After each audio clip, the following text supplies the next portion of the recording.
Hello friends, स्वागत है आप सभी का सुनवा ट्यूटोरियल के एक और नए वीडियो में। तो इस वीडियो में हम लोग पढ़ने वाले हैं प्रथम आंग्ल मराठा युद्ध के कारणों और परिणामों को। ठीक है, यह आपसे क्वेश्चन ऐसे ही पूछा जा सकता है, प्रथम आंग्ल मराठा युद्ध पर संक्षिप्त टिप्पणी लिखे।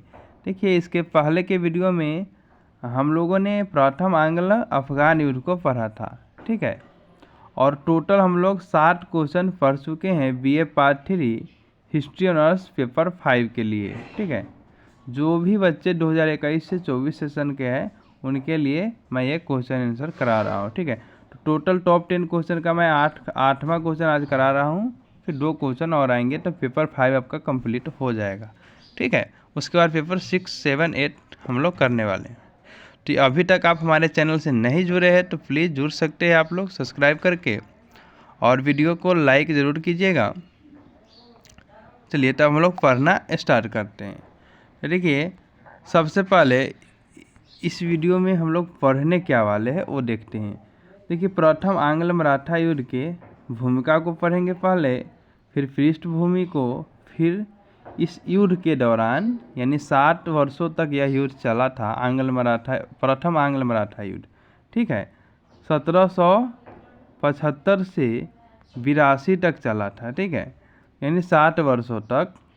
तो इन 60 वर्षों में ये 4 संधियाँ हुई, सूरत की संधि, पुरंदर की संधि और बरगांव की संधि, सालवाई की संधि। ठीक है, ये 4 संधि हुई। तीन चारों संधि को भी हमें पढ़ने होते हैं इस युद्ध के दौरान। ठीक है, उसके बाद हम लोग पढ़ेंगे, देखिए क्या पढ़ेंगे कि इस युद्ध का कारण क्या था, क्यों युद्ध हुआ। फिर पढ़ेंगे परिणाम, इसका परिणाम क्या हुआ, और फिर पढ़ेंगे फाइनली निष्कर्ष। ठीक है, इतने सारे पॉइंट को कवर करने वाले हैं।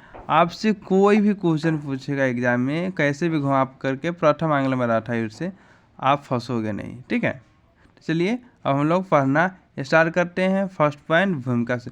देखिए, आपको आंसर में ये नहीं लिखने हैं, ये नहीं लिखने हैं। ठीक है, आपको यहाँ से आंसर लिख के भूमिका से स्टार्ट करने हैं। ठीक है, चलिए।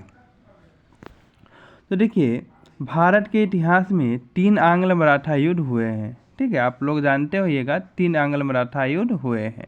ये तीनों युद्ध 1775 से 1819 ईस्वी तक हुआ था। ठीक है, प्रथम आंग्ल मराठा युद्ध 1775 से 82 ईस्वी तक ब्रिटिश सेना और मराठा संघ के बीच हुआ था। यानी प्रथम आंग्ल मराठा युद्ध है वो 1775 से 82 तक हुआ था, ब्रिटिश में और मराठों के बीच में हुआ था। ठीक है, चलिए। इन युद्धों का परिणाम यह हुआ कि मराठा संघ पूरी तरह से नष्ट हो गया। ठीक है, यानी ये तीनों युद्ध में मिला करके मराठा का विनाश हो गया, वो पतन की ओर चले गए। ठीक है, और अंग्रेज उसके कई क्षेत्रों को अपने कब्जे में ले लिया। ठीक है, चलिए। मराठों के बीच पहले से ही बहुत भेदभाव था, जिसके कारण वे अंग्रेजों के खिलाफ एकजुट नहीं हो सके। ठीक है, जबकि रघुनाथ राव, इसके बारे में हम लोग अच्छे से पढ़ेंगे। इसको रघोगा भी कहते हैं। देखिए, रघोबा भी कहते हैं। ठीक है, रघोबा। तो रघुनाथ राव ने ईस्ट इंडिया कंपनी से मित्रता करके पेशवा बनने का सपना देखा है। पेशवा से मतलब है, आप ऐसे मान लीजिए कि एक प्रधानमंत्री की तरह। ठीक है, तो पेशवा बनने का सपना देखा और अंग्रेज़ों के साथ सूरत की संधि की। आप लोगों को पता होगा कि प्रथम आंग्ल मराठा युद्ध सूरत के संधि से स्टार्ट हो गया था। ठीक है, और सालवाई की संधि तक में ख़त्म हुआ था। ठीक है, ये बात ध्यान रखिएगा।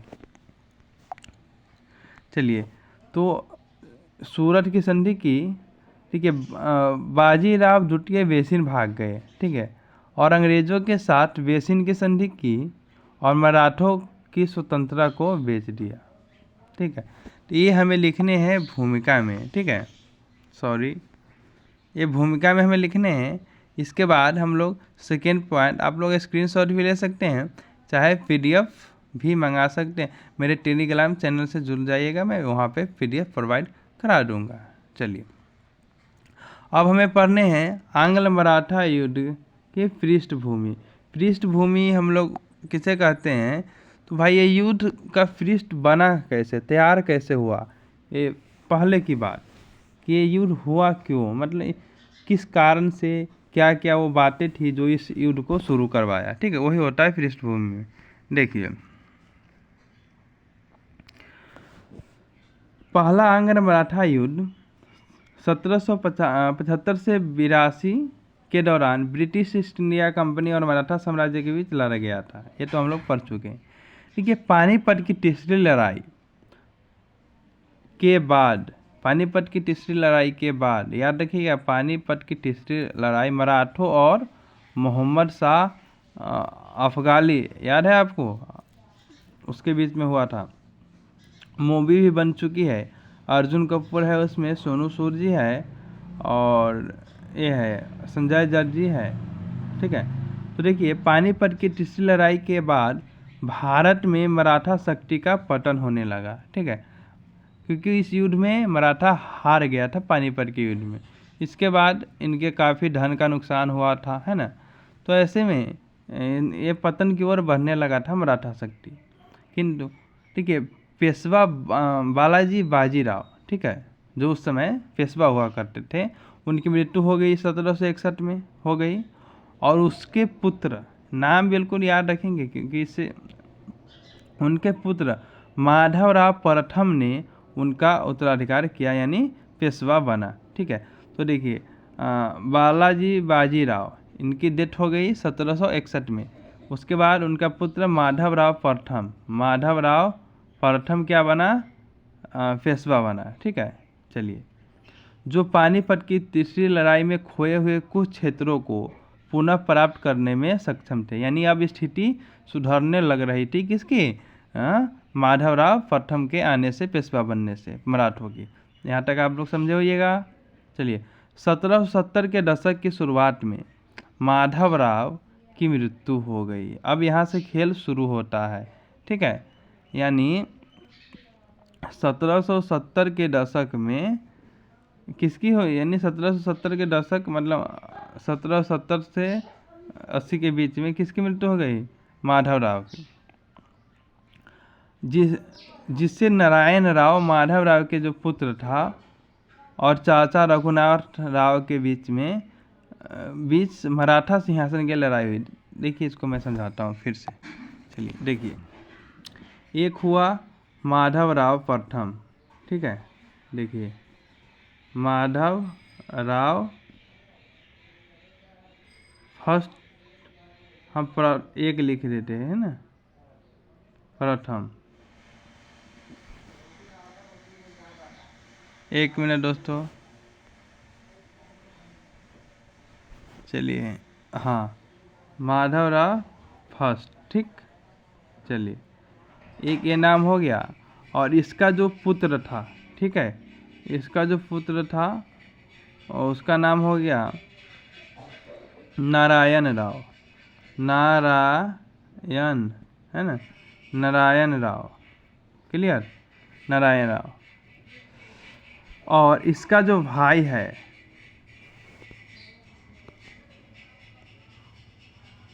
एक मिनट,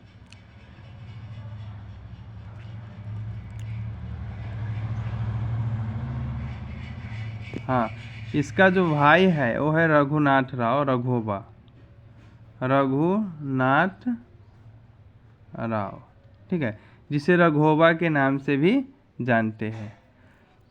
ठीक है, तो ऐसे में देखिए, जब इसे राजा बनना चाहिए था, ठीक है, रघुनाथ राव को राजा बनना चाहिए था। ठीक है, क्योंकि इससे पहले तो ये उस समय इसको राजा बनाया गया, जबकि ये बड़े थे। ठीक है, तो राजा बनाया गया माधवराव प्रथम को, मतलब पेशवा बनाया गया। ठीक है, तो ऐसे में अब पेशवा इसी का पुत्र बनेगा ना, किंतु ये पेशवा बनना चाहता था रघुनाथ राव। ठीक है, तो अब माधव राव के समय में भी इसको पेशवा नहीं बनाया गया, तो इसलिए नाराज था।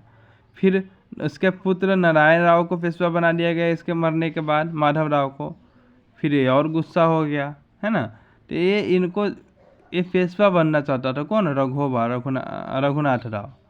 किंतु नारायण राव को जब राजा बनाया गया तो इसको बिल्कुल मतलब ये टूट गया, ये अंग्रेज़ों के पास भाग के चला गया। कौन?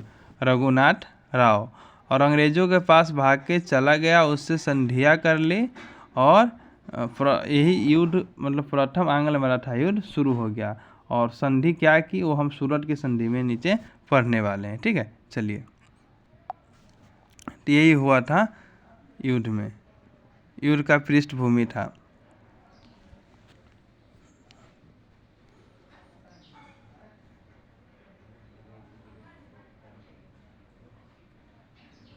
चलिए,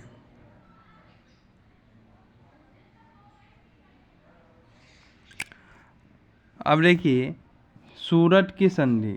ठीक है, सूरत की संधि क्या था?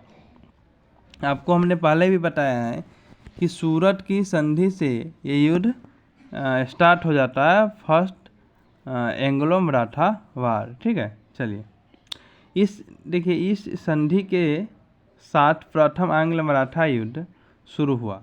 ठीक है, जो 6 मार्च 1775 को बम्बई में अंग्रेज़ों और रघुनाथ राव के बीच सूरत की संधि पर हस्ताक्षर किए गए थे। इस संधि के तहत रघुनाथ राव ने निम्नलिखित को अंग्रेज़ों को सौंप दिया था। ठीक है, तो ये संधि कब हुआ था? आप लोग डेट याद रखेंगे। सूरत की संधि में किसके बीच हुआ था? रघुनाथ राव और अंग्रेज़ों के बीच। ठीक है, रघुनाथ राव वही उसके चाचा माधव राव के चाचा थे। ठीक है, तो ये पेशवा बनना चाहते थे, आपको मैंने पहले भी बताया है। तो ये इसको जब पेशवा नहीं बनाया गया, यानी कि माधव राव के पुत्र नारायण राव भी पेशवा बन गए, लेकिन रघुनाथ राव नहीं बना। तो इस परिस्थिति में ये अंग्रेज़ों के पास चला गया और सूरत के संधि कर ली, यानी और उसी समय से फर्स्ट एंग्लो वार शुरू हो गया, एंग्लो मराठा वार शुरू हो गया। अब इस संधि के प्रमुख बातें क्या थी वो देखिए बेसिन और साल क्षेत्र का जो क्षेत्र था ना, वो अंग्रेज़ों के पास चला गया। ठीक है, वो किसके पास चला गया? अंग्रेज़ों के पास। चलिए, देखिए सूरत और भरूच जिलों से राजस्व का हिस्सा। अब नारायण राव ने क्या बोला कि भाई सूरत और भरूच से जो भी राजस्व आएगा उसमें से तुम्हें भी हिस्सा देंगे, अंग्रेज़ों को बोला। ठीक है, चलिए, इसके बदले में बम्बई में अंग्रेज़ रघुनाथ राव को 2500 सैनिक प्रदान करेगी। बस यही एक चीज़ है जो रघुनाथ राव को मिला। ठीक है, और उनका समर्थन करने के लिए सहमत हुए। ये बम्बई में जो ब्रिटिश सरकार था, बम्बई की बात कर रहे हैं। ठीक है, तो उन्होंने 2500 सैनिक इसको दे दिया, रघोबा को, रघुनाथ राव को। ठीक है, अब यह सैनिक इसको हेल्प करने के लिए दिया था, बाकी बदले में ये बेसिन साल सेट इसको दे दिया, टैक्स कुछ हिस्सा दे दिया। ठीक है, रघोबा। तो इस तरह सूरत के संधि संपन्न हुआ था। ठीक है, कहाँ पे थे हम लोग? हाँ, यहाँ पे। तो इस तरह से सूरत का संधि खत्म हुआ था। और सूरत के संधि जैसे हुआ ये वार शुरू हो गया। क्योंकि इसके पास सैनिक मिल गया। ठीक है, अब इसके पास भी हौसला आ गया, और ये जैसे ये संधि के बारे में मराठों को, अन्य मराठों जो संघ था उसे पता चला, तो वो माना नहीं संधि को, तो निश्चित रूप से ही युद्ध शुरू होगा ही होगा। चलिए, अगला है पुरंदर की संधि, काफ़ी इंपॉर्टेंट रखता है। देखिए, ब्रिटिश कलकत्ता परिषद ने सूरत की संधि की कड़ी निंदा की। ध्यान देंगे कि देखिए उस समय ब्रिटिश का जो सरकार था भारत में, वो मेन जो सरकार जो एक हब था, मतलब कि जैसे राजधानी था ना, वो कलकत्ता में था, है ना। कलकत्ता में सारा कार्यालय का मेन का जो कहाँ था, वो कलकत्ता में ही था। तो बम्बई के सरकार ने तो सूरत की संधि करा था, कलकत्ता के तो नहीं करा था। मेन कौन है? कलकत्ता का। ठीक है, तो ऐसे में कलकत्ता के सरकार जो है, कलकत्ता जो परिषद है, वो सूरत की संधि को मानने से इनकार कर देता है, निंदा की। तत्कालीन गवर्नर जनरल वारेन हेस्टिंग ने सूरत की संधि को रद्द करने के लिए कर्नल ऑप्टन को पूना भेजा, और इस प्रकार 1 मार्च 1776 को ब्रिटिश कलकत्ता परिषद और नाना फडणवीस के बीच पुरंदर की संधि हुई। ठीक है, इस संधि के प्रमुख शर्तें निम्नलिखित थे। अब एक नया नाम आ गया आपके सामने, नाना फडणवीस। देखिए मराठों के सरदार थे, ठीक है। मराठा जो संघ था ना वो 12 लोगों का, ठीक है, वो उसके ये हेड थे। यानी जब कोई राजा नहीं रहेगा, पेशवा नहीं रहेगा, ठीक है, वैसी स्थिति में शासन किसके हाथों में चला जाएगा? तो इसके हाथों में चला जाएगा, ठीक है, नाना फडणवीस के हाथों में। तो इस समय चूँकि नारायण राव बच्चे थे, है ना, जिसको पेशवा बनाया गया था, तो इस समय उसके बदले में यही शासन कर रहे थे, ठीक है। चलिए, तो इनके बीच और ऑप्टन के बीच, कर्नल ऑप्टन के बीच पुरंदर की संधि होती है, और इस संधि में उस संधि को रद्द कर दिया जाता है, सूरत की संधि को, ठीक है। चलिए, अब इस संधि की मुख्य बातें क्या थी देखिए। देखिए, अंग्रेजों ने सवाई माधवराव को एक नए पेशवा के रूप में मान्यता दी। वही सवाई माधवराव मतलब उसके बेटा नारायण को, ठीक है, नारायण राव को। और अंग्रेजों ने रघुनाथ राव को पेंशन देने का वादा किया। वही रघुनाथ राव रघोबा की बात कर रहा है, यानी राजा कौन रहेगा? तो सवाई माधवराव के पुत्र ही रहेंगे, माधवराव के पुत्र, और इसको सिर्फ पेंशन दिया जाएगा। कि मराठा ने भारत में फ्रांसीसी अस्तित्व के पक्ष में नहीं होना स्वीकार किया। यानी ये कहा गया अंग्रेजों के द्वारा कि मराठा यानी कोई भी फ्रांसीसी या अन्य यूरोपियों से संबंध नहीं रखेगा। सालसेट को अंग्रेजों ने बरकरार रखा, यानी सालसेट जो सूरत की संधि में ले गया था वो उनको मतलब उनसे लिया नहीं गया। तो ये जो कुछ बातें थी संधि की, पुरंदर की संधि।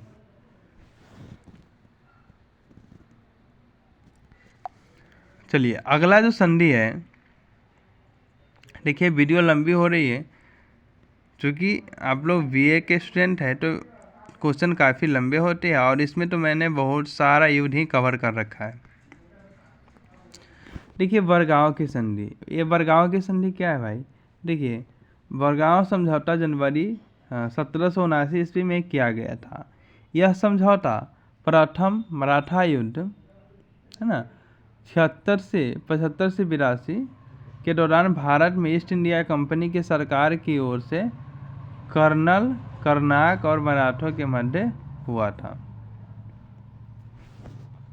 ठीक है।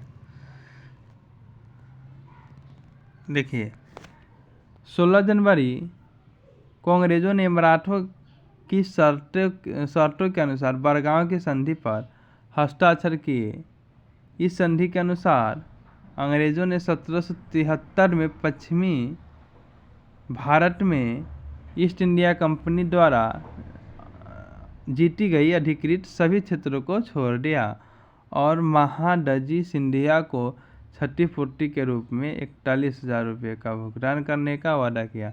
चलिए, देखिए, बरगांव के संधि एक्चुअली में ये अंग्रेजों 79 में हुआ था, और इसमें मराठा जीत गया था। क्या? मराठा जीत गया था, और मराठा का नेतृत्व जो कर रहा था वो महादजी सिंधिया था, ठीक है। महादजी सिंधिया जो मराठा का नेतृत्व कर रहा था वो जीत गया। तो ऐसे में जो भी इस 1776 के बाद अंग्रेज क्षेत्र जीता था मराठों का, वो सभी उसको वापस मिल गया, और 41,000 रुपया महादजी सिंधिया को देने का वादा भी किया गया अंग्रेजों के द्वारा। तो ये संधि इसके पक्ष में पूरा तरह से गया था, क्योंकि जीता था भाई, जीता है तो जो मन है वो बोलेगा, है ना। चलिए, अब अगला जो है और जो सबसे इम्पोर्टेंट संधि है वो सालवाई की संधि है, ठीक है। चलिए, सालवाई की संधि आप लोग संधि पता होगा। इसी संधि से प्रथम आंग्ल मराठा युद्ध खत्म हुआ था। देखिए, वारेन हेस्टिंग ने बरगांव की संधि को अस्वीकार कर दिया, और उसने बाद के वर्षों में और बड़ी सेना भेजी, और 1779 में अहमदाबाद और 1780 में बेसिन और ग्वालियर पर भी कब्जा कर लिया, ठीक है। अंत में अंग्रेजों द्वारा सिपरी में वही महादजी सिंधिया की हार के बाद, यानी सिंधिया को भी हरा दिया गया, और सालवाई की संधि पर हस्ताक्षर करके प्रथम आंग्ल मराठा युद्ध को समाप्त कर दिया गया। ठीक है, चलिए अब क्या करना है, इस युद्ध मतलब समाप्त होने के बाद इस सालबाई की संधि में क्या क्या बातें की गई थी उसको अब जानना है। देखिए, सबसे पहले तो 1782 में पेशवा और अंग्रेजों के बीच सालभाई की संधि पर हस्ताक्षर किए गए थे। ठीक है, सालभाई की संधि कुछ महत्वपूर्ण प्रावधान निम्नलिखित है। देखिए, सालसेट और ब्रोच यानी भरूच को अंग्रेजों के कब्जे में रखा गया। ठीक है, यानी जो सालसेट जगह था और ब्रोच या भरूच वो अंग्रेजों के कब्जे में ही रहेगा। ठीक है, मराठा को मैसूर के हैदर अली को हराना होगा और कर्नाटक में अपनी सारी संपत्ति मराठा को वापस लेनी थी। यानी वो कह रहा था कि मैसूर के हैदर अली को हरा दो और उनसे संबंध तोड़ दो, उनके सारे जो तुम्हारा क्षेत्र था वो कर लो अपना। ठीक है, उसके बाद मराठा क्षेत्रों में किसी भी फ्रांसीसी बस्तियों का अनुमति नहीं थी। ठीक है, और अंग्रेज, देखिए, अंग्रेज व्यापार में विशेषाधिकारों का आनंद के हकदार लेते थे, ये तो होता ही था। अंग्रेजों ने माधव राव द्वितीय नारायण राव के पुत्र को सही पेशवा के रूप में स्वीकार किया और रघुनाथ राव को पेंशन। एक ये अच्छा हुआ इन लोगों मराठों के लिए। पेशवा को भारत में किसी अन्य यूरोपीय कंपनी का समर्थन करने की अनुमति नहीं थी और 1776 से अंग्रेजों द्वारा जीते गए सभी क्षेत्रों को मराठों को बहाल कर दिया गया, यानी वापस कर दिया गया 76 से जो जीते गए क्षेत्रों को। ठीक है, तो इस तरह से सालसेट की संधि, सालबाई की संधि के साथ ये युद्ध समाप्त हो जाता है। अब हमें जानना है इस युद्ध का कारण क्या था। ठीक है, चलिए अब मेन हम लोग जानेंगे इस युद्ध का कारण क्या था। देखिए, तो सबसे पहला जो है क्षेत्रीय विवाद। क्या था? क्षेत्रीय विवाद। देखिए, मराठा साम्राज्य ने भारत में एक विशाल क्षेत्र को नियंत्रित किया था, है ना, आप लोगों को पता होगा, और ब्रिटिश ईस्ट इंडिया कंपनी अपने क्षेत्रीय नियंत्रण का विस्तार करना चाहती थी। इससे विवादित क्षेत्रों पर संघर्ष शुरू हुआ जो युद्ध का कारण बना। चलिए, अगला जो कारण है अन्य गठबंधन। मराठों ने अन्य भारतीय शक्तियों जैसे हैदराबाद के निजाम और मैसूर साम्राज्य के साथ गठबंधन बनाया। इस गठबंधन को भारत में ब्रिटिश शासन के लिए खतरे के रूप में देखा गया, जिसके कारण एंग्लो मराठा वार हुए। देखिए, सही बात है, एक उंगली रहेगा तो कमज़ोर रहेगा।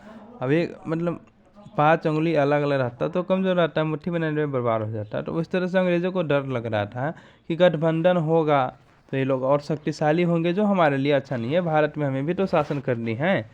तो ये था युद्ध का मतलब दूसरा कारण। और तीसरा कारण राजनीतिक प्रभुत्व। अंग्रेज भारत पर राजनीतिक प्रभुत्व स्थापित करना चाहते थे।